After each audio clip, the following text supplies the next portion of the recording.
मानव समाचार, मानवता के हक में। आप देख रहे हैं मानव समाचार। आइए देखते हैं ब्रेकिंग न्यूज। इगतपुरी में अवैध कॉल सेंटर पर पुलिस छापा, 24 लाख का सामान जब्त। नासिक ग्रामीण पुलिस ने इगतपुरी में मीनासाई ठाकरे संकुल में चल रहे एक अवैध कॉल सेंटर पर 15 सितंबर 2025 को छापा मारा। इस कॉल सेंटर से क्रेडिट कार्ड, अन्य कर्जों की वसूली के लिए फर्जी बैंक प्रतिनिधि बनकर धमकी भरे कॉल किए जा रहे थे। पुलिस ने नरेंद्र भोडवे उम्र 32 साल और पारस भिसे उम्र 26 साल को गिरफ्तार किया, जिन्हें 19 फरवरी 2025 तक पुलिस हिरासत में भेजा गया है। छापेमारी में 24,32,000 रुपए कीमत के कंप्यूटर, लैपटॉप, मोबाइल फोन और सिम कार्ड जब्त किए गए। छापेमारी में 24,32,000 रुपए कीमत के कंप्यूटर, लैपटॉप, मोबाइल फोन और सिम कार्ड जब्त किए गए। कॉल सेंटर में 40 से 50 कर्मचारी काम कर रहे थे, जो कर्जदारों का निजी डेटा अवैध रूप से एकत्र करते थे। कॉल सेंटर के पास स्थानीय नगर प्रशासन का अवैध लाइसेंस भी नहीं था। ये RBL, HDB और अन्य फाइनेंस कंपनियों के लिए कर्ज वसूली का काम कर रहा था। ये कार्यवाही नासिक ग्रामीण पुलिस अधीक्षक बालासाहेब पाटिल और अपर पुलिस अधीक्षक आदित्य मिरखेलकर के मार्गदर्शन में इगतपुरी पुलिस निरीक्षक सारिका आहिर राव और साइबर पुलिस निरीक्षक नागेश मोहिते के नेतृत्व में की गई। मामले की जांच साइबर पुलिस स्टेशन कर रहा है। मोर अपडेट्स के लिए देखते रहे मानव समाचार, हमेशा सच के साथ।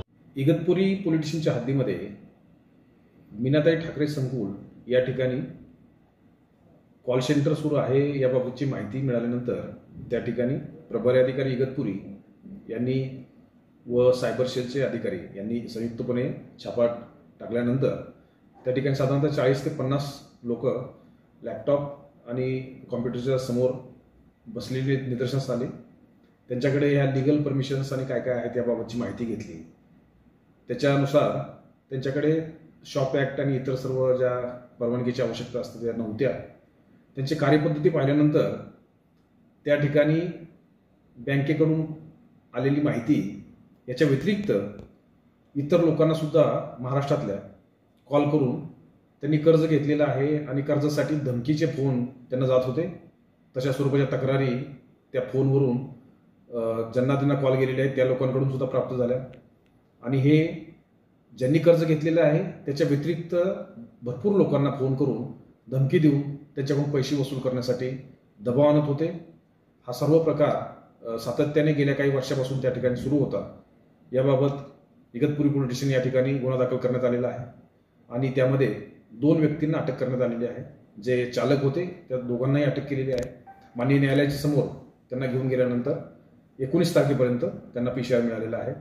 ठिकाणावरून साधारणतः 24,32,000चा मुद्देमाल हा जप्त करण्यात आलेला आहे आणि याच्यामध्ये किती व्यक्तींना कॉल गेले होते, कर्जदारा व्यतिरिक्त गेले होते का, त्या बँकेकडून खरोखर यांना ऑथोरायझेशन दिलेलं होतं का, या सर्व बाबतीमध्ये तपास सध्या सायबर सेलकडे सुरू आहे।